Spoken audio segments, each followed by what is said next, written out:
الحمد لله الملك الجبار الواحد القهار وأشهد أن لا إله إلا الله وحده لا شريك له رب السماوات والأرض وما بينهما العزيز الغفار وصلى الله على النبي المصطفى المختار وعلى آله وصحبه الأخيار أما بعد رب اشرح لي صدري ويسر لي أمري واحلل عقدة من لساني يفقهوا قولي اللهم انفعنا بما علمتنا وعلمنا ما ينفعنا وزدنا علما۔ اللہ رب العزت کی توفیق سے امام عبد الغنی المقدسی رحمہ اللہ کی کتاب نبی کریم صلی اللہ علیہ وسلم کی احادیث پر مشتمل عمدۃ الاحکام، بہترین احکام، جس میں ہم کتاب الحج کو پڑھ رہے ہیں۔ آج کتاب الحج کا چوتھا سیشن ہے الحمدللہ، اور کتاب الحج کے اندر آج ہم پڑھنے جا رہے ہیں باب الہدی۔ اس سے پہلے ہم نے باب التمتع پڑھا تھا، حج تمتع کے بارے میں، تو آج ہم پڑھنے جا رہے ہیں انشاءاللہ باب الہدی۔ ہدی کس کو کہتے ہیں؟ ہدی اس قربانی کو کہتے ہیں جو حج کے موقع پر مکہ مکرمہ میں بھیجی جاتی ہے یا حاجی اس کو قربان وغیرہ کرتے ہیں۔ یاد رکھیے گا، ایک ہوتی ہے اضحیہ اور ایک ہوتی ہے ہدی۔ ہدی وہ قربانی ہے جو حج کے موقع پر مکہ کے اندر ذبح کی جاتی ہے حجاج کی طرف سے، یا پھر جو حجاج کے ساتھ اس قربانی کو مکہ میں ذبح ہونے کے لیے بھیجے حج کے دنوں میں۔ اور اضحیہ اس قربانی کو کہتے ہیں جو عید الاضحیٰ کے موقع پر کوئی انسان جہاں کہیں بھی ہو، حج میں یا جہاں کہیں بھی، وہ اس کو قربان کرے۔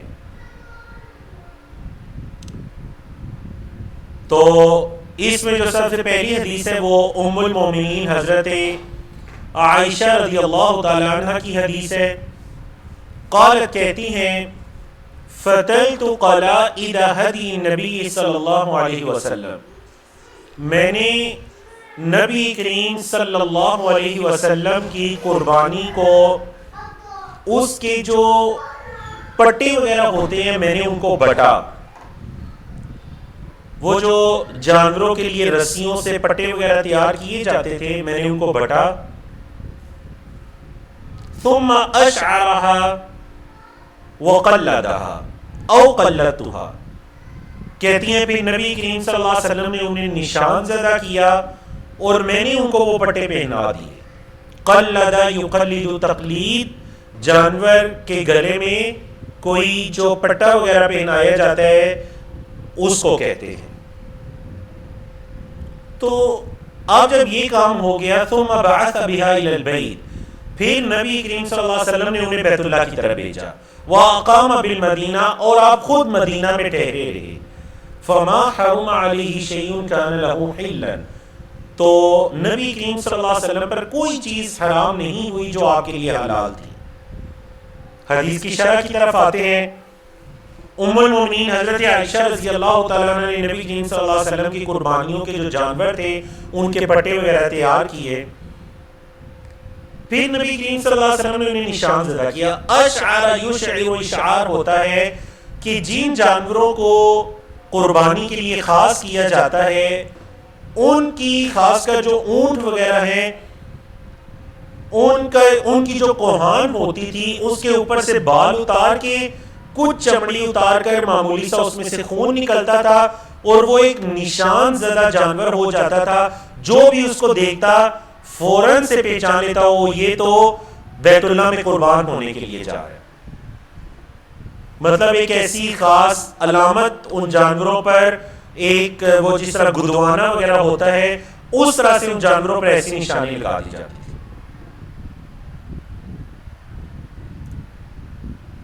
اب دیکھیے، ایک تو یہ ہے کہ حاجی خود مکہ کے اندر ہو اور اگر وہ حج تمتع یا حج قران کر رہا ہے اس پر قربانی کا کرنا فرض ہے۔ یہ بھی سنت ہے کہ کوئی اگر حج نہیں کر رہا لیکن وہ قربانی کو بھیجتا ہے بیت اللہ کی طرف، تو آپ علیہ الصلوۃ والسلام خود مدینہ میں ٹھہرے رہے اور آپ نے اپنی قربانی کو بھیجا مکہ میں، جو حجاج جا رہے تھے ان کے ساتھ۔ اب دیکھیں ادھر یہ مسئلہ پیدا ہو سکتا تھا کہ نبی کریم صلی اللہ علیہ وسلم نے جب قربانی کو مکہ کی طرف بھیجا تو کیا آپ صلی اللہ علیہ وسلم پر بھی حجاج کی طرح کچھ چیزیں حرام ہو گئیں؟ کیونکہ حجاج جب نکلتے ہیں احرام باندھتے ہیں میقات سے تو بہت سے کام کرنا ان کے لیے حرام ہو جاتے ہیں. ہم استری وغیرہ کرنا، ناخن کاٹنا، بال کاٹنا، شکار کرنا اور دیگر کام. تو ام المومنین نے ساتھ ہی وضاحت فرما دی کہ جو چیزیں نبی کریم صلی اللہ علیہ وسلم کے لیے حلال تھیں وہ کچھ بھی آپ صلی اللہ علیہ وسلم پر حرام نہیں ہوا. یعنی اس کی وجہ سے یہ جو قربانی کے جانور بھیجے تو صرف جانور بھیجنے سے آپ احرام کی حالت میں نہیں آگے، بلکہ آپ حل کی حالت میں رہے، آپ حلال ہی رہے، آپ پر وہ چیزیں حرام نہیں ہوئی، آپ محرم نہیں بنے. سمجھ آئی نا؟ یہ مطلب ہے فما حرم علیہ شیء کان لہ حلا. اگلی حدیث کی طرف آتے ہیں. ان عائشہ رضی اللہ عنہا قالت، یہ بھی ام المؤمنین حضرت عائشہ کی روایت ہے، کہتی ہیں اہدى النبی صلی اللہ علیہ وسلم مرۃ غنما، ایک مرتبہ نبی کریم صلی اللہ علیہ وسلم نے بطور ہدی کے غنم، ایک بھیڑ یا بکری وغیرہ کو بھیجا. چھوٹا جو جانور ہوتا ہے بکری وغیرہ یا بھیڑ وغیرہ بکرا وغیرہ، اس کو نبی کریم صلی اللہ علیہ وسلم نے بھیجا بطور ہدی کے حجاج کے ساتھ. تیسری حدیث لے کر آئے ہیں، یہ بھی ہدی کے بارے میں ہے. پہلی دو حدیث آپ کو سمجھ آ گئی ہیں ان سے کیا مسائل ثابت ہو رہے ہیں. اب تیسری حدیث حضرت ابو ہریرہ رضی اللہ تعالیٰ عنہ کی روایت کہ ان نبی اللہ صلی اللہ علیہ وسلم رأى رجلا یسوق بدنۃ، نبی کریم صلی اللہ علیہ وسلم نے ایک شخص کو دیکھا جو قربانی کے جانور کو چلا رہا تھا. اونٹ وغیرہ تھا، اس کو چلا رہا تھا وہ. قال علیہ الصلوۃ والسلام، آپ صلی اللہ علیہ وسلم نے فرمایا ارکبھا، اس پر سوار ہو جاؤ، اس اونٹ پر سوار ہو جاؤ. قال، اس نے کہا انہا بدنہ، اے اللہ کے رسول صلی اللہ علیہ وسلم یہ تو بیت اللہ میں قربان ہونے کے لیے جا رہا ہے، مطلب اس جانور کی تعظیم ہے، اللہ کے نام میں قربان ہونے کے لیے جا رہا ہے، تو میں کیسے اس پر سوار ہوں؟ قال، آپ صلی اللہ علیہ وسلم نے فرمایا ارکبھا، اس پر سوار ہو جاؤ. کیا فرمایا؟ ارکبھا، اس پر سوار ہو جاؤ.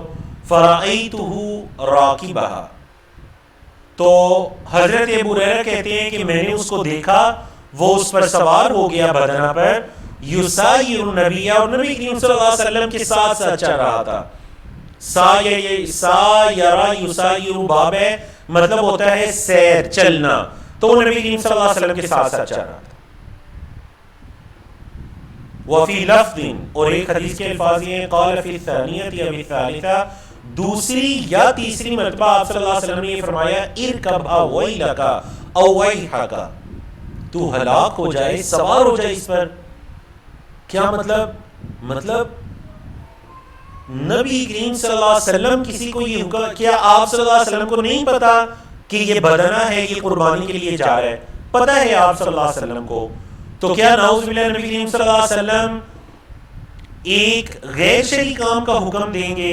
اس وجہ سے آپ صلی اللہ علیہ وسلم نے یہ الفاظ بتائے کہ نبی تمہیں حکم دے رہے ہو اور تم آگے سے پھر حیل و حجت کر رہے ہو اور آگے سے عذر پیش کر رہے ہو کہ انہا بدنہ. کیا آپ صلی اللہ علیہ وسلم کو نہیں پتا کہ یہ بدنہ ہے، یہ قربان ہونے کے لیے جا رہے ہیں؟ ظاہر بات ہے اس جانور پر کوئی علامت ہوگی، پتہ چل رہا ہوگا بدنہ ہے.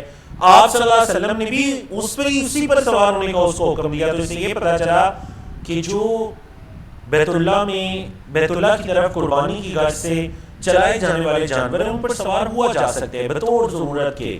وہاں پر سفر کے اندر ضرورت تھی، وہ پیدل چل رہا تھا، اب ضرورت تھی اس بات کی کہ وہ اس پر سوار ہو جاتا. اور آپ صلی اللہ علیہ وسلم نے جب حکم دیا تو اس نے قیل و قال سے کام لیا کہ یہ بدنہ ہے، میں اس پر کیسے سوار ہوں.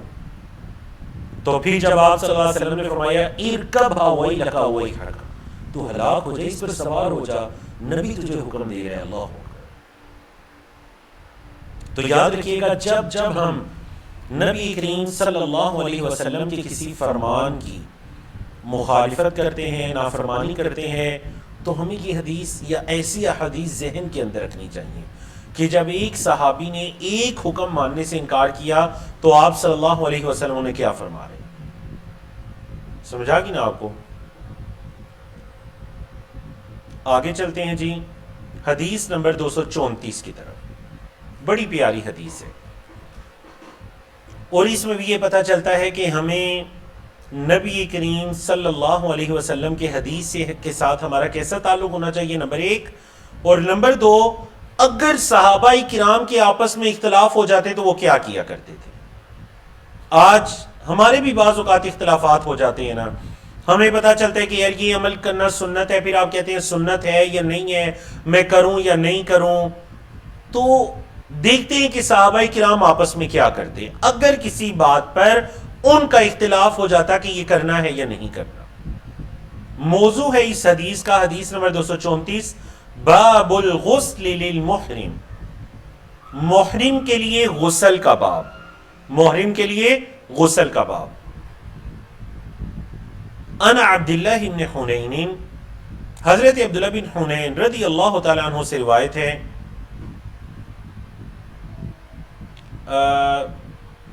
جی بارک اللہ فیکم. شاید نہ وہ ماؤس کی وجہ سے دو حدیث ڈائریکٹ آگے ہو گئی تھیں، تو چلے بہت شکریہ آپ کا ظفر اقبال صاحب، سہیل صاحب، ماشاءاللہ اللہ دونوں بزرگوں کو جزائے خیر عطا کرے. ماشاءاللہ دونوں نے فوراً رہنمائی کر دی. وہ بعض اوقات انسان پڑھا رہا ہوتا ہے اس میں تو وہ نمبرنگ کی طرف نہیں توجہ جاتی، اور میں خود بھی حیران تھا کہ باب الحدی کے اندر 5 احادیث تھی، تو 2 حدیث یہ ہیں جی 232 اور 233. اس کے بعد چلتے ہیں 234 کی طرف. 232 نمبر حدیث ہے حضرت علی بن ابی طالب رضی اللہ تعالیٰ عنہ کی روایت. قال، کہتے ہیں، امرنی النبی صلی اللہ علیہ وسلم ان اقوم علی بدنہ، بدنہ کی جمع ہے بدن. نبی کریم صلی اللہ علیہ وسلم نے مجھے یہ حکم دیا کہ میں آپ صلی اللہ علیہ وسلم کے قربانی کے ان اونٹوں پر ڈیوٹی دوں، کھڑا ہوں. وَأَنْ أَتَصَدَّقَ بِلَحْمِهَا وَجُلُودِهَا وَأَجِلَّتِهَا، اور یہ کہ میں ان کا گوشت بھی صدقہ کر دوں، اللہ کی راہ میں دے دوں، ان کے چمڑے وغیرہ بھی میں دے دوں، وَأَجِلَّتِهَا، اور ان کی رسیاں وغیرہ بھی دے دوں. اجلہ کہتے ہیں نا وہ رسی جو اس کے گلے میں ڈالی جاتی ہے، یا پھر وہ کپڑا جو جانور کے اوپر ڈالا جاتا ہے. مطلب وہ جو جانور کے بقایا جات ہوتے ہیں نا، اس کے جسم کے اوپر جتنی بھی چیزیں ہوتی ہیں ان کو بھی میں صدقہ کر دوں. وَأَلَّا أُعْطِيَ الْجَزَّارَ مِنْهَا شَيْئًا، اور میں اس میں سے کچھ بھی کسائی کو نہ دوں. وَقَالَ، اور حضرت علی فرماتے ہیں، نَحْنُ نُعْطِيهِ مِنْ عِنْدِنَا، ہم جزار کو، کسائی کو اپنے پاس سے دیا کرتے تھے. یاد رکھیے گا یہ مسئلہ اس سے بھی تعلق رکھتا ہے حج کے موقع پر ہونے والی قربانی، اور یہ مسئلہ جو عام ہم عید الاضحیٰ کے موقع پر قربانی کرتے ہیں اس سے بھی تعلق رکھتا ہے. پہلا مسئلہ تو یہ ثابت ہوا کہ ضروری نہیں ہے کہ آپ قربانی اپنے ہاتھ سے اپنی موجودگی میں کریں. قربانی ایسی عبادت ہے جو کوئی اور بھی آپ کی طرف سے کر سکتے ہیں. عبادات 2 طرح کی ہیں، ایک وہ عبادات جن میں کوئی دوسرا انسان آپ کا نائب، آپ کا اسسٹنٹ بن سکتا ہے، اور عبادات کی دوسری قسم ہے جن میں کوئی آپ کا نائب نہیں بن سکتا. وہ عبادت جن میں کوئی دوسرا آپ کا نائب بن سکتا ہے وہ ہے قربانی، زکوٰۃ، صدقہ، ان میں کوئی آپ کی طرف سے ادا کر سکتا ہے. مطلب یہ کہ آپ اگر اپنی طرف سے قربانی کسی کو کہہ دیں کہ یہ رقم لے لیجئے، میری طرف سے قربانی کر دیجئے گا، یہ جانور ہے میری طرف سے قربان کر دیجئے گا، گوشت آپ کھا لیجئے گا، تقسیم کر لیجئے گا، جو بھی آپ اس کا مصرف مقرر کریں، یہ جائز ہے. دوسرا مسئلہ یہ پتہ چلا کہ جو قربانی ہے اس کے گوشت، چمڑا یا اس کے کپڑے یا رسیاں وغیرہ وہ کسائی کو بطور اجرت نہیں دی جا سکتی، وہ کسائی کو بطور اجرت نہیں دی جا سکتی، بلکہ اسے صدقہ ہی کیا جائے گا. یہ نہیں کہ کوئی آپ کا جانور ذبح کرنے والا کسائی ہے تو آپ اسے یہ کہیں کہ آپ رقم نہ لیجئے، آپ اس کا چمڑا لے جائیے. آپ رقم نہ لیجئے، آپ 5-7 کلو 10 کلو گوشت لے جائیے گا قربانی سے، بالکل جائز نہیں ہے. حضرت علی فرماتے ہیں کسائی کو ہم اپنے پاس سے دیا کرتے ہیں، اس کو جو اجرت دینی ہے جانور قربان کرنے کی وہ الگ سے اپنے پاس سے دیجئے، لیکن گوشت، رسیاں یا چمڑا وغیرہ، کھالے وغیرہ وہ جو بطور اجرت کے دینا جائز نہیں ہے. بعض جگہ پر مجھے پتا چلا کہ لوگ اس حدیث سے ناواقف ہیں اور وہاں پر کسائی کو بطور اجرت چمڑا وغیرہ دے دیا جاتا ہے، حالانکہ بالکل جائز نہیں ہے.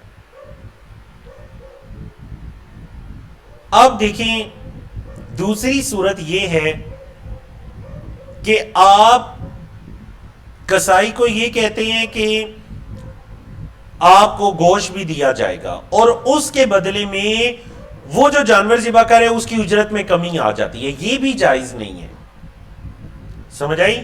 مطلب آپ نے اگر کسائی کو ایک جانور ذبح کرنے کا 5,000 روپے دینا ہے تو آپ اس کو یہ کہتے ہیں آپ 4,000 روپے لے، باقی آپ کو گوشت وغیرہ بھی دیں گے، چاہے آپ اسے قربانی کی نیت سے گوشت دے رہے ہیں. مطلب جس طرح آپ عام اپنے رشتہ داروں کو، قریبی احباب کو، غربا مساکین کو گوشت دیتے ہیں، کسائی کو اگر آپ نے اجرت کم کروا کے اس کے بدلے میں گوشت دیا، یا پھر اس نیت سے گوشت دیا کہ چلیں اس کے بدلے میں وہ اجرت کو تھوڑی سی میرے سے کم کر دے گا، ڈسکاؤنٹ کر دے گا، یہ بھی جائز نہیں ہے. ہاں اس کو اس کی پوری اجرت دیجئے جو ریٹ ہے مناسب ہے، جو طے ہوا ہے، اور پھر طے ہو جانے کے بعد اگر آپ کا دل چاہتا ہے اس کو گوشت دینے کا جس طرح آپ باقی تمام لوگوں کو دیتے ہیں، تو کسائی وغیرہ کو گوشت دینے میں کوئی حرج نہیں ہے. مطلب اس کا یہ مطلب قطعا نہیں ہے کہ آپ کسائی کو کہیں جی نہیں جی گوشت تو میں نے آپ کو دینا ہی نہیں. جس طرح وہ عام مسلمانوں کی طرح ایک مسلمان ہے یا عام بندوں کی طرح ایک بندہ ہے، آپ اس کو گوشت دے سکتے ہیں جس طرح آپ باقی لوگوں کو قربانی کا گوشت دیتے ہیں. جس سے منع کیا گیا وہ یہ ہے کہ اس کو اجرت کے بدلے میں گوشت یا چمڑا وغیرہ نہیں دیں، چمڑا صدقہ کر دیں.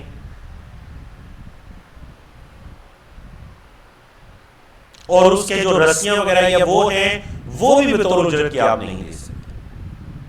اگلی حدیث کی طرف چلتے ہیں جی. 233 حضرت زیاد بن جبیر کی روایت ہے، قال کہتے ہیں رأیت ابن عمر رضی اللہ عنہما، میں نے حضرت عبداللہ بن عمر رضی اللہ عنہما کو دیکھا، اتا علی رجل قد اناخ بدنته فنحرها، کہ حضرت عمر ایک شخص کے پاس آئے، اس نے اپنے بدنہ کو، اپنی قربانی کو بٹھایا ہوا تھا، فنحرها، اور وہ اس کو نحر کر رہا تھا. اونٹ مراد ہے، اس سے نحر اونٹ کو کیا جاتا ہے. یاد رکھیے گا قربان کرنے کے لیے عربی زبان میں 2 الفاظ ہیں، ایک نحر ینحر اور دوسرا ذبح یذبح. بکری اور گائے وغیرہ کو جو لٹا کر کیا جاتا ہے وہ ذبح کیا جاتا ہے. اونٹ کو جو کھڑے ہو کر چھری ماری جاتی ہے اس کی نبضوں میں یا گردن میں اشارہ کے قریب، وہ اس کو نحر کرنا کہتے ہیں، اس کو ذبح کرنا نہیں کہتے. اونٹ کو ذبح نہیں کیا جاتا، اونٹ کو نحر کیا جاتا ہے. گائے، بھیڑ، بکری وغیرہ کو نحر نہیں کیا جاتا بلکہ ان کو ذبح کیا جاتا ہے. ٹھیک ہے جی. فقال، تو حضرت عبداللہ بن عمر نے اس سے کہا ابعثا قیاما مقیدا، اس کو کھڑا کرو، اس کو کھڑا کرو، لٹایا کیوں ہے، بٹھایا کیوں ہے، اس کو کھڑا کرو، مقیدتاً باندھ دو. کیا مطلب اس کی ایک ٹانگ وغیرہ باندھ دو تاکہ یہ بھاگے نہ. اور کیوں میں نے یہ کہا کہ اس کو کھڑا کر کے نحر کرو؟ سنت محمد صلی اللہ علیہ وسلم، یہ محمد صلی اللہ علیہ وسلم کی سنت ہے، تو تم محمد صلی اللہ علیہ وسلم کی سنت پر عمل کرو. اس کو کھڑا کرو اور کھڑا کر کے باندھ کے اس کو نحر کرو. اللہ، آپ میں سے کسی نے کبھی نحر کیا؟ واللہ اعلم، میں نے کبھی نہیں کیا. ذبح کیا یقیناً کئی مرتبہ کیا الحمدللہ، تو لیکن نحر نہیں کیا. نحر وہ جو اونٹ کو کھڑے ہونے کی حالت میں اس کی جو نبضیں وغیرہ اکٹھی ہوتی ہیں، اس کے اوپر جو چھری ماری جاتی ہے، آپ نے وہ دیکھی ہوگا. اللہ، اور اس میں بڑی حکمت ہے، بڑی حکمت ہے کہ جب وہ اونٹ تھوڑی حرکت کرتا ہے، جسم کو، ٹانگوں کو ذرا وہ حرکت کرنے کی وہ کوشش کرتے ہیں تو اس کے جسم سے جتنا خون ہوتا ہے وہ نکلتا ہے. اگر یہی خون سارا گوشت کے اندر باقی رہ جائے تو شاید یہ بیماری کا باعث بنے. سارا خون وغیرہ نکل جاتا ہے. آپ چلتے ہیں جی حدیث نمبر 234 کی طرف. بڑا پیارا واقعہ ہے حضرت عبداللہ بن حنین کا. یہ واقعہ بیان کرتے ہیں کہ نبی کریم صلی اللہ علیہ وسلم کے دو صحابی ہیں ان عبداللہ بن عباس والمسور بن مخرمہ. حضرت عبداللہ بن عباس اور مسور بن مخرمہ رضی اللہ عنہم، اللہ ان سب سے راضی ہو. جمع اس لیے آیا عنہم اس لیے آیا کیونکہ حضرت عبداللہ بن عباس دو صحابی ہیں نا. حضرت عبداللہ بھی صحابی، ان کے والد حضرت عباس نبی کریم صلی اللہ علیہ وسلم کے چچا وہ بھی صحابی، اور حضرت مسور بھی صحابی. تو یہ جو دو صحابہ تھے حضرت عبداللہ بن عباس اور حضرت مسور، حضرت عبداللہ اور حضرت مسور کا آپس میں اختلاف ہو گیا. اختلافا بالابوا، ابوا نامی جگہ پر ان کا اختلاف ہو گیا.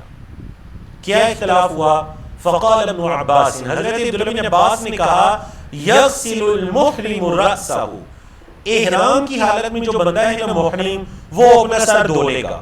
جب وہ غسل کرنا چاہے گا، سر دھونا چاہے گا تو وہ سر دھو سکتا ہے. وقال المسور، اور صحابی رسول حضرت مسور کہتے ہیں لا یغسل المحرم رأسہ، احرام کی حالت میں بندہ اپنا سر وغیرہ نہیں دھوئے گا. قال، کون اس کا فاعل کون ہے؟ کس نے کہا؟ عبداللہ بن حنین. عبداللہ بن حنین کہتے ہیں فارسلنی ابن عباس الی ابی ایوب الانصاری. تو کہتے ہیں مجھے حضرت عبداللہ بن عباس نے حضرت ابو ایوب انصاری کی طرف بھیجا کہ جاؤ ذرا حضرت ابو ایوب انصاری سے پوچھ کر آؤ کہ عبداللہ بن عباس کہہ رہے ہیں کہ احرام کی حالت میں جو حاجی ہے وہ غسل وغیرہ کر سکتا ہے، سر دھو سکتا ہے، جبکہ مسور بن مخرمہ کہہ رہے ہیں کہ سر وغیرہ نہیں دھو سکتا. تو ہم دونوں میں سے کون صحیح ہے؟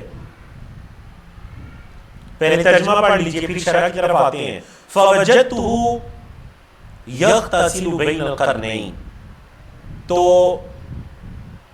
حضرت عبداللہ بن حنین کہتے ہیں میں نے ان کو پایا، یعنی حضرت ابو ایوب انصاری کو پایا، وہ غسل کر رہے تھے دو عمود کے درمیان.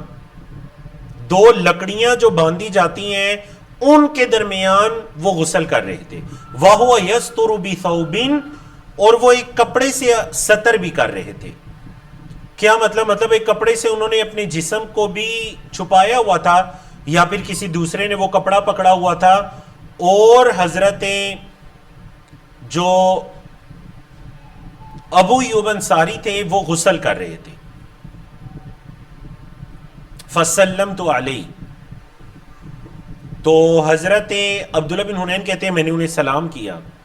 فقالا، انہوں نے کہا من ھذا، کون ہے یہ جس نے مجھے سلام کیا، یہ کون ہے؟ قلت، تو میں نے کہا انا عبداللہ بن حنین، میں عبداللہ بن حنین ہوں. ارسلنی الیک ابن عباس، مجھے آپ کی طرف حضرت عبداللہ بن عباس نے بھیجا ہے. یسألک، وہ آپ سے ایک سوال کرنا چاہ رہے ہیں. سوال کیا ہے؟ کیف کان رسول اللہ صلی اللہ علیہ وسلم یغسل رأسہ وہو محرم، اللہ کے رسول صلی اللہ علیہ وسلم نے آپ اپنے سر کو کیسے دھویا کرتے تھے جب آپ احرام کی حالت میں ہوتے؟ اب حضرت ابو ایوب، کپڑا آگے ہے، کپڑے کی رکاوٹ ہے، نظر نہیں آ رہے کپڑے کے پیچھے، وہ غسل کر رہے ہیں. تو حضرت فوضع ابو ایوب یدہ علی الثوب، تو حضرت ابو ایوب نے اپنا ہاتھ کپڑے پر رکھا، فطأطأہ، کپڑے کو تھوڑا نیچے کیا، حتی بدا لی رأسہ، یہاں تک کہ حضرت ابو ایوب انصاری کا سر مجھے نظر آنے لگا. ثم قال لانسان یصب علیہ الماء، پھر وہ شخص جو آپ پر پانی ڈال رہا تھا، حضرت ابو ایوب انصاری پر پانی ڈال رہا تھا، اس شخص سے کہا اس بوب، پانی ڈالو. فصب علی رأسہ، تو اس نے آپ کے سر پر پانی ڈالا. ثم حرک رأسہ بیدیہ، تو حضرت ابو ایوب انصاری نے کیا کیا، یہ دیکھیں یہ والی صورتحال ہے. آپ نے حرکت دی اپنے سر کو اپنے ہاتھوں سے، ایسے سر کو ملا، مطلب سر کو ہاتھوں سے کیا کیا، حرکت دی. فَأَقْبَلَ بِهِمَا وَأَدْبَرَ، تو اپنے ہاتھوں کو آگے لے آئے اور پیچھے لے گئے، ایسے آگے اور پیچھے کرنے لگے. ٹھیک ہے. ثم قال، پھر کہا هَكَذَا رَأَيْتُهُ صلی اللہ علیہ وسلم يَفْعَلُ، میں نے دیکھا نبی کریم صلی اللہ علیہ وسلم ایسے کر رہے تھے.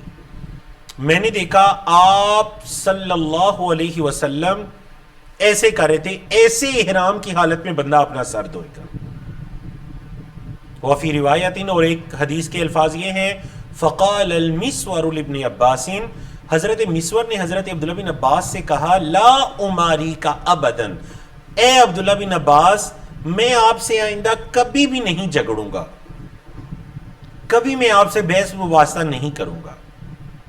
اللہ اکبر. دیکھیں نا، یہ اب ہم دیکھتے ہیں کہ دیکھیں اگر دو صحابی ہیں، حضرت عبداللہ بن عباس، حضرت مسور بن مخرمہ، اور دونوں کا آپس میں اختلاف ہو جاتا ہے تو حل کیا ہے؟ حل یہ ہے کہ کسی اہل علم کی طرف کوئی بندہ بھیج کر ان سے پوچھ لیجئے، یا دونوں خود چلے جائیں. اب یہاں پر وہ دونوں نہیں گئے، حضرت عبداللہ بن حنین کو بھیج دیا، جائیے ذرا جا کر ابو ایوب انصاری سے پوچھئے. یہ ہے اختلاف کو حل کرنے کا طریقہ. سمجھائے آپ کو؟ یہ اختلاف کو حل کرنے کا طریقہ کہ جائیے کسی اور سے جا کر پوچھ لیجئے. ایسے اختلاف دور ہوتا ہے. آپس میں ہی ایک دوسرے کو، نہیں میں حق پر ہوں، آپ حق پر ہیں، یہ درست، لڑائی جھگڑا، فرقہ واریت، ہر کوئی کھینچا تانی نہیں. حدیث یہ کہتی ہے کہ اہل علم سے پوچھ لیجئے. حضرت ابو ایوب انصاری نے دیکھے بتانے میں کسی بخل سے کام نہیں لیا. اس سے یہ بھی پتا چلا کہ ایک انسان اگر غسل کر رہے ہے تو وہ سلام کا جواب، اس کو سلام کیا بھی جا سکتا ہے اور وہ سلام کا جواب دے بھی سکتا ہے. لیکن یاد رکھیے ہمارے ہاں اب اکثر قضائے حاجت کی جگہ اور غسل کی جگہ ایک ہوتی ہے. قدیم زمانوں کے اندر یہ جگہیں الگ الگ ہوتی تھی. قضائے حاجت کی جگہ الگ ہوتی، اکثر وہ گھروں سے باہر ہوا کرتی تھی، اور غسل کی جگہ الگ. تو یہ وہ جگہ ہے جو قضائے حاجت کی نہیں ہے، کیونکہ اس کے بارے میں ہم پیچھے ایک حدیث پڑھ کر آئے ہیں نا. قضائے حاجت کے دوران اللہ کے رسول صلی اللہ علیہ وسلم نے سلام کا جواب نہیں دیا تھا قضائے حاجت کی. لیکن یہ غسل ہے، وہ غسل فرما رہے ہیں، ایسی حالت میں سلام اس کو کیا جا سکتا ہے، وہ جواب دے سکتا ہے.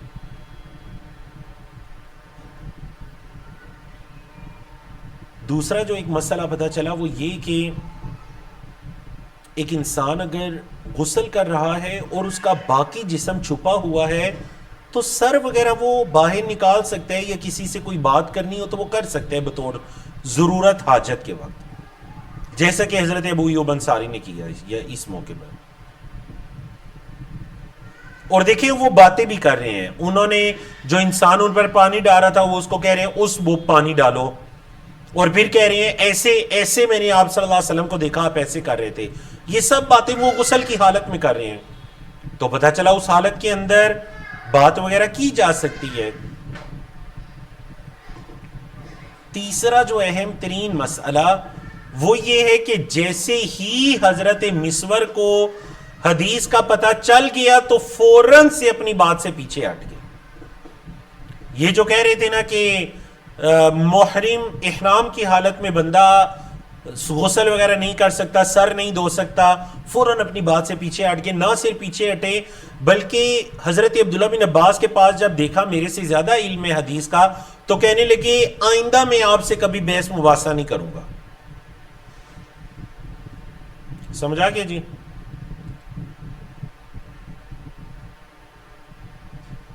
اور ایک اہم ترین مسئلہ جو اکثر ہمارے لوگ، اور باقاعدہ چند دنوں میں اللہ نے توفیق عطا کی حج کے دنوں میں حاجیوں کی تربیت کرنے کی مکہ مکرمہ میں، تو اس چیز کا ہم جائزہ لیا کرتے تھے کہ کچھ انسان جو احرام کی حالت میں ہے کئی دنوں سے نہا نہیں رہے. کیوں نہیں نہا رہے جی؟ کہتے جی احرام کی حالت میں ہم کیسے غسل کریں، اگر ہم غسل کریں گے تو ہمیں یہ لباس اتارنا پڑے گا. تو احرام کی حالت میں منع یہ ہے کہ جسم پر کوئی اور لباس پہننا منع ہے. اس لباس کو یا ان دو چادروں کو اتار کر قضائے حاجت وغیرہ کرنا یا غسل کرنا یہ منع نہیں ہے. منع یہ ہے کہ کوئی اور لباس نہیں پہننا. ٹھیک ہے جی.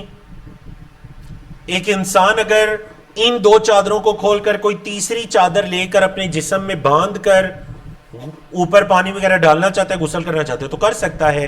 منع ہے جسم کی شکل کی مانند سلے ہوئے کپڑے کو جسم پر پہننا. بنیان ہے, شرٹ ہے, ٹوپی ہے, دستانے ہیں, انڈر ویئر ہے, ٹروزر ہے, یہ چیزیں جو جسم کی شکل پر سلے ہوئے ہیں یہ پہننی منع ہے. احرام کی چادر اتاریے, کوئی اور چادر باندھ لیجئے, لپیٹ لیجئے احرام کی چادر کی طرح کی, اور ضروری بھی نہیں ہے کہ وہ سفید ہو. غسل کر لیجئے یا چادروں کو اتار کر غسل کر لیجئے, قضائے حاجت کر لیجئے, پھر بعد میں دوبارہ پہن لیجئے. تو جو لوگ یہ سمجھتے ہیں نا کہ نہیں ہمیں غسل کرنے کے لیے چونکہ ان چادروں کو اتارنا پڑے گا, اتارنا جائز نہیں ہے. اتارنا جائز ہے, اتار کر کوئی اور لباس پہننا ناجائز ہے, وہ منع ہے. سمجھا کہ نا آپ کو اس طویل حدیث کی.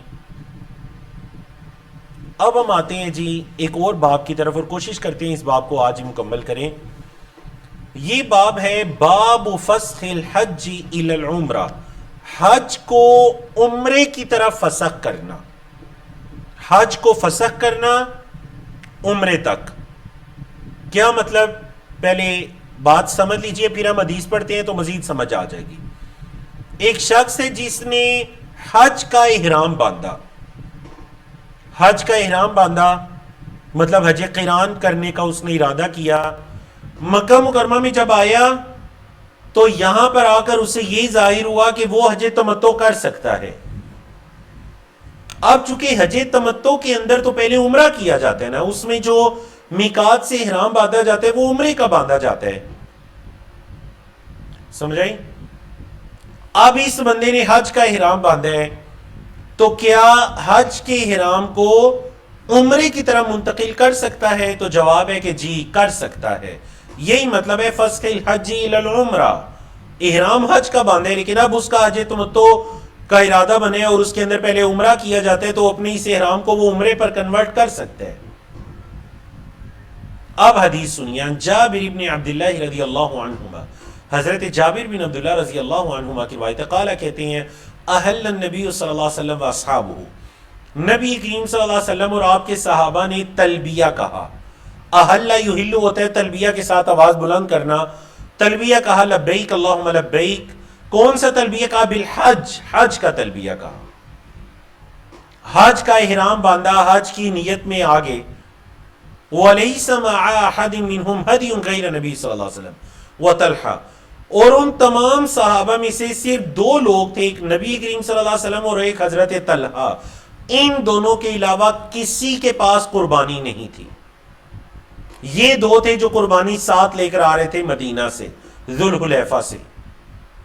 وقدم علی رضی اللہ عنہ من الیمن, اور یہ حجۃ الوداع کا موقع ہے, نبی کریم صلی اللہ علیہ وسلم کی زندگی کا جو ایک حج ہے. حضرت علی یمن سے جانوروں کو لے کر آئے, یا یمن سے وہ آئے. قدم علی رضی اللہ عنہ من الیمن, یمن سے وہ تشریف لائے. فقال, تو انہوں نے کہا احللت بما احل به النبی صلی اللہ علیہ وسلم, میں نے وہی احرام باندھا جو نبی کریم صلی اللہ علیہ وسلم نے باندھا. مطلب اگر آپ صلی اللہ علیہ وسلم کا حج تمتع کا احرام ہے تو سمجھے میرا بھی وہ ہے. اگر آپ صلی اللہ علیہ وسلم کا حج قران کا احرام ہے تو سمجھے میرا بھی وہ احرام ہے. اب کیا ہوا؟ فامر النبی صلی اللہ علیہ وسلم اصحابہ ان یجعلوها عمرہ, نبی کریم صلی اللہ علیہ وسلم نے اپنے صحابہ کو حکم دیا کہ اس کو عمرہ بنا لیں. کیا مطلب؟ مطلب آپ صلی اللہ علیہ وسلم قربانی ساتھ لے کر آئی ہیں, آپ کا ہے حج قران. قران یہ ہوتا ہے ملانا, حج عمرے کو ایک ساتھ کرنا ایک احرام میں. اب آپ صلی اللہ علیہ وسلم نے تو احرام میں رہنا ہے کیونکہ آپ قربانی ساتھ لے کر آئے ہیں. جو قربانی ساتھ لے کر آ رہے ہیں وہ حج قران کرے گا, وہ تو احرام کی حالت میں رہے گا. لیکن جن کی قربانی نہیں تھی انہوں نے بھی حج کا احرام باندھا, تو آپ صلی اللہ علیہ وسلم نے انہیں حکم دیا کہ وہ اس کو عمرہ بنا لیں, مطلب حج تمتع کر لیں. فائدہ کیا ہوگا جی؟ فَيَطُوفُوا, طواف کریں, ثم یقصر، طواف کے اندر بیت اللہ کا طواف اور صفا مروہ کی سعی دونوں آ جاتی ہیں. طواف وغیرہ کرنے کے بعد پھر تقصیر کروائیں، بال چھوٹے کروائیں، وَيَحِلُّ، اور حلال ہو جائیں. إِلَّا مَنْ كَانَ مَعَهُ الْهَدِي، ہاں جس کے ساتھ قربانی ہے وہ نہیں. جس کے ساتھ قربانی ہے وہ حج قران کے اندر ہی باقی رہے گا، وہ حلال نہیں ہو سکتا. لیکن اگر کسی کے پاس قربانی نہیں ہے تو وہ کیا کریں؟ وہ عمرہ کرنے کے بعد حلال ہو جائے، عمرہ کرنے کے بعد حلال ہو جائے. فقالو، صحابہ کرام نے فرمایا، ننطلق الی منى، اے اللہ کے رسول صلی اللہ علیہ وسلم ہم مینا کی طرف جائیں گے. وذکر واحدنا یقطر، اور ہماری شہوت غالب ہوگی.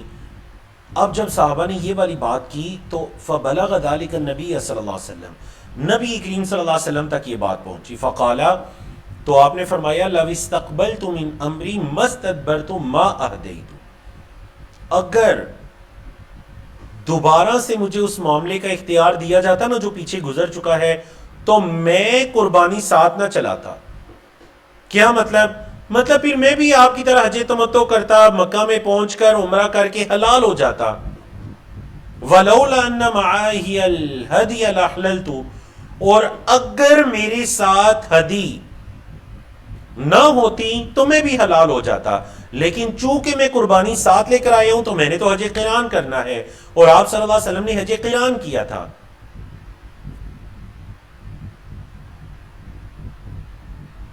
تو وہ صحابہ جنہوں نے حج کا احرام باندھا تھا، آپ صلی اللہ علیہ وسلم نے انہیں حکم دیا کہ اس احرام کو، اس نیت کو عمرے میں منتقل کریں اور عمرہ کرنے کے بعد حلال ہو جائیں، اور پھر 8 ذی الحجہ کو دوبارہ احرام باندھ کر مینا وغیرہ میں چلے جائیں. اب اس موقع پر کیا ہوا؟ وحاضت عائشہ، حضرت عائشہ کے ایام شروع ہو گئے، ماہواری کے ایام شروع ہو گئے. فسقطت المناسک کلھا، فنسکت المناسک کلھا، تو حضرت عائشہ نے حج کے سارے مناسک کیے، غیر انہا لم تطف بالبیت، بس ایک کام آپ رضی اللہ تعالیٰ عنہ نے نہیں کیا کہ بیت اللہ کا طواف نہیں کیا.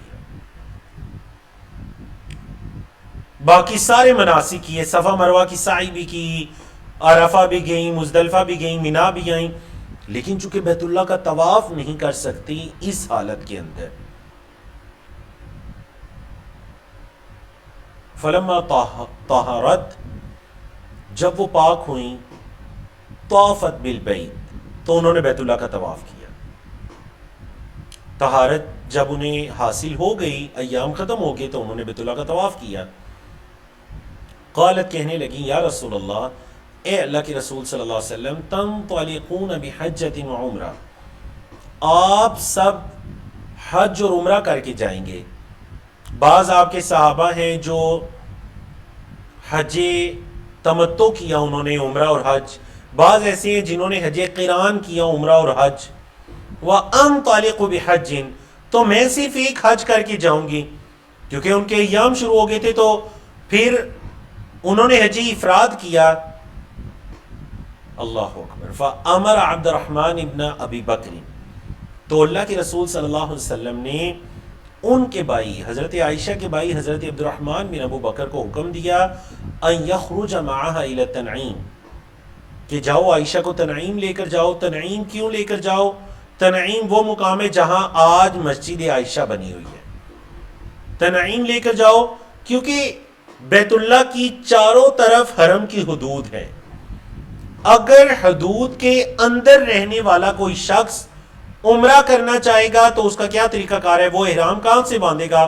وہ حرم کی حدود سے باہر نکلے گا، احرام باندھے گا، اور پھر عمرے کی نیت کر کے حرم میں آ جائے گا اور عمرہ کر لے گا. تو نبی کریم صلی اللہ علیہ وسلم نے حضرت عبد الرحمن، حضرت عائشہ کے بھائی کو کہا کہ جاؤ اپنی بہن عائشہ کو لے جاؤ تنعیم کی طرف، یعنی حرم کی حدود سے باہر نکلو، اور پھر وہاں سے آؤ اور آ کر تاکہ عائشہ عمرہ کر لیں. فاعتمرت بعد الحج، تو پھر حضرت عائشہ نے حج کے بعد ایک عمرہ کیا. کہیں ایک مسائل حدیث کے اندر کچھ کی طرف تو ہم ساتھ ساتھ اشارہ کرتے ہی آئے نا. ایک مسئلہ یہ کہ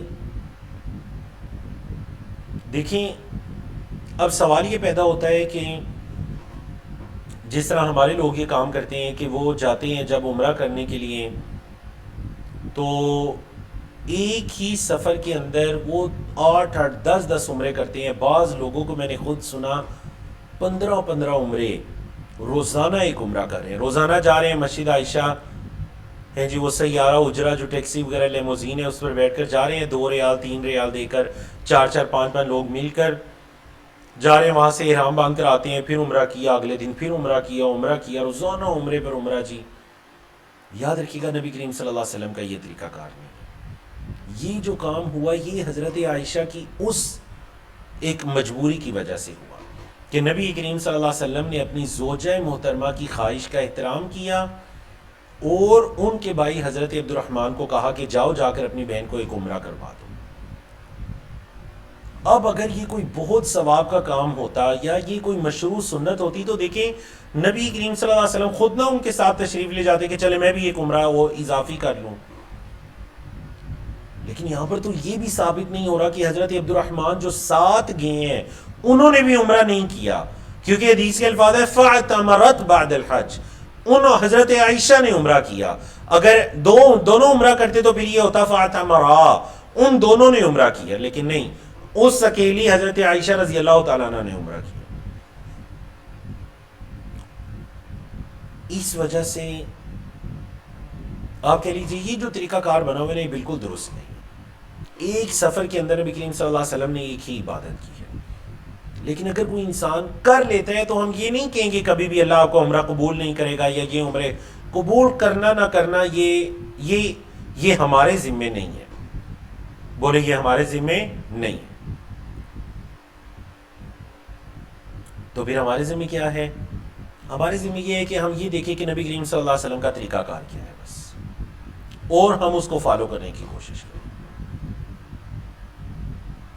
اگلی حدیث کی طرف چلتے ہیں. حضرت جابر کی روایت ہے رضی اللہ عنہ قال, کہتے ہیں قدمنا مع رسول اللہ صلی اللہ علیہ وسلم ونحن نقول, ہم نبی کریم صلی اللہ علیہ وسلم کے ساتھ تشریف لائے اور ہم کہہ رہے تھے لبیک بالحج, اے اللہ ہم حاضر ہیں حج کرنے کے لیے. مطلب وہ جو میقات سے احرام باندھ کر حاجی جب مستحب عمل ہے, سنت عمل ہے کہ زبان سے یہ الفاظ ادا کرتے ہیں لبیک بالحج, اور اگر کوئی کسی کا عمرے کا ارادہ ہے تو پھر وہ یہ الفاظ ادا کرتے ہیں اللہم لبیک عمرۃ. فامرنا رسول اللہ صلی اللہ علیہ وسلم, تو اللہ کے رسول صلی اللہ علیہ وسلم نے ہمیں حکم دیا فجعلناها عمرۃ, تو ہم نے اس کو عمرہ بنا لیا. مطلب ہم نے جب احرام باندھا تھا تو حج کی نیت سے احرام باندھا تھا, لیکن جب آپ صلی اللہ علیہ وسلم نے حکم دیا تو پھر ہم نے اس کو عمرہ بنا لیا. اگلی حدیث حضرت ابن عباس کی رضی اللہ عنہما قال, کہتے ہیں قدیم رسول اللہ صلی اللہ علیہ وسلم واصحابہ, نبی کریم صلی اللہ علیہ وسلم اور آپ کے صحابہ تشریف لائے صبیحۃ رابعۃ, چوتھی کی صبح, یعنی کہ جو ویڈنسڈے کا دن ہے, بدھ کا دن ہے, یوم الاحد اثنین ثلاثاء ربیعہ, تو جو بدھ کی صبح کا دن ہے اس دن اللہ کے رسول صلی اللہ علیہ وسلم اور آپ کے صحابہ تشریف لائے. فامرہم, تو آپ صلی اللہ علیہ وسلم نے انہیں حکم دیا, صحابہ کو کیا حکم دیا, ان یجعلوها عمرۃ, کہ وہ اس کو عمرہ بنا دیں, کہ وہ صحابہ اس کو عمرہ بنا دیں, کہ جو انہوں نے حج کی نیت کی ہوئی ہے اس نیت کو عمرے میں کنورٹ کر دیں, عمرہ بنا دیں.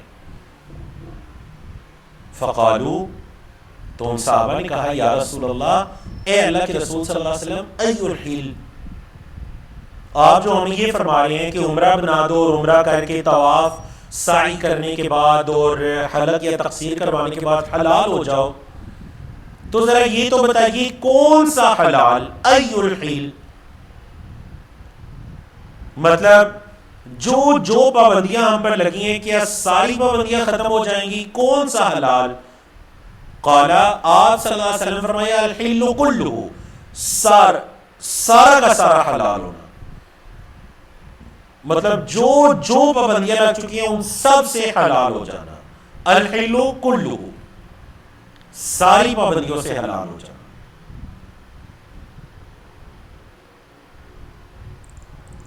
تو جب حاجی حج تمتع کرنے والا مکہ پہنچ کر عمرہ کر چکے گا تو جتنی پابندیاں اس پر لگی تھی احرام کی وجہ سے وہ ساری ختم ہو جائیں گی. یہاں تک کہ 8 ذی الحجہ کو جب وہ حج کا احرام باندھے گا تو ساری پابندیاں دوبارہ آ جائیں گی. اور پھر 8 9 10 یہ 3 دن پابندیاں رہیں گی اور 10 کو جب وہ اعمال کرے گا تو پھر یہ پابندیاں ختم ہو جائیں گی. اگر طواف افاضہ بھی کر لیا جو 10 ذی الحجہ کو کرنا ہوتا ہے تو ہم بستری کی پابندی بھی ختم ہو جائے گی. اگر طواف افاضہ نہیں کیا تو پھر ہم بستری کے علاوہ باقی ساری پابندیاں ختم ہو جائیں گی. اگلی حدیث ہے جی، اور یہ ہماری آج کی آخری حدیث ہے جی، کیونکہ 239 سے پھر نیا موضوع شروع ہو رہا ہے. عن عروہ بن الزبیر، حضرت عروہ بن زبیر کی حدیث ہے. قال کہتے ہیں سئل اسامہ بن زید، حضرت اسامہ بن زید سے سوال ہوا. وانا جالس، اور میں وہیں بیٹھا ہوا تھا. کیا سوال ہوا؟ کیف کان رسول اللہ صلی اللہ علیہ وسلم یسیر حین دفع، نبی کریم صلی اللہ علیہ وسلم جب عرفہ سے نکلتے تو کیسے چلا کرتے؟ عرفہ سے نکلتے تو کیسے چلا کرتے؟ قال، حضرت اسامہ فرماتے ہیں نبی کریم صلی اللہ علیہ وسلم کے بڑے محبوب حضرت اسامہ بن زید، حضرت زید بن حارثہ کے بیٹے حضرت اسامہ کہتے ہیں کان یسیر العنق، نبی کریم صلی اللہ علیہ وسلم تیز چلا کرتے تھے. جب عرفہ سے نکلتے نا مزدلفہ کی طرف تیز چلا کرتے. فَإِذَا وَجَدَ فَجْوَةً نَصَّ، اور جب آپ صلی اللہ علیہ وسلم کوئی کھلی جگہ پا لیتے نا، مطلب کوئی پہاڑی وغیرہ نہ ہوتی، کھلا میدان وغیرہ ہوتا تو نصّا اور تیز چلا کرتے تھے. 2 طرح کی چالوں کا ذکر ہے. ایک العنق، تھوڑا تیز چلنا عام رفتار سے، اور النص کا مطلب ہے اس سے بھی تیز چلنا. ٹھیک ہے جی. تو نبی کریم صلی اللہ علیہ وسلم تیز چلا کرتے تھے. اللہ اکبر. چلے بتائیے اس حدیث سے آپ کے ذہن میں کیا چیز آ رہی ہے؟ اس حدیث سے آپ کے ذہن میں کیا چیز آئی؟ اس حدیث کو پڑھ کر جلدی سے چیٹ کے اندر بتائیے کیا بات، کیا چیز آپ کے ذہن کے اندر آئی؟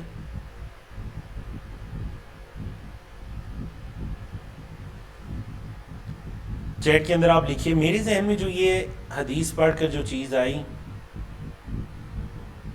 اچھا تیز چلنا جائز ہے، بالکل ٹھیک ہے. مکہ کی طرف تیزی سے جانا، اور بیسیکلی یہ عرفہ کی طرف، عرفہ سے مزدلفہ کی طرف جا رہے تھے، اور بالکل ٹھیک ہے وہ مکہ کی طرف ہی بنتی ہے. مزید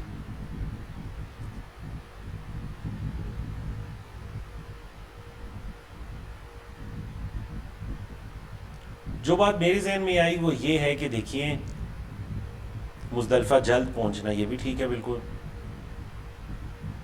میرے ذہن میں یہ بات آئی ہے کہ دیکھیے صحابہ کرام کی نبی کریم صلی اللہ علیہ وسلم سے محبت کی، انہوں نے آپ صلی اللہ علیہ وسلم کی چال کو بھی احادیث کے اندر محفوظ کر دیا. قربان جائیں، کیسے چلا کرتے تھے یہ بھی محفوظ ہے جی. بولنا تو ماشاء اللہ اس کی تو بات ہی کچھ اور ہے، کوئی کام کرنا تو بات ہی کچھ اور ہے. چلتے کیسے تھے، میدان میں کیسے چلتے، عام حالت میں کیسے چلتے، صحابہ کرام نے یہ بھی محفوظ کر دیا. مطلب کوئی انسان یہ کس طرح گمان کر سکتا ہے کہ جی ہمیں اس چیز کے بارے میں رہنمائی نہیں مل رہی قرآن و سنت سے، یا نبی کریم صلی اللہ علیہ وسلم کا یہ والا طریقہ کار نہیں مل رہا. مطلب جن صحابہ نے نبی کریم صلی اللہ علیہ وسلم کی چال کو بھی نہیں چھوڑا، حدیث میں محفوظ کر دیا، کیا وہ صحابہ نبی کریم صلی اللہ علیہ وسلم کی عبادات کو چھوڑیں گے؟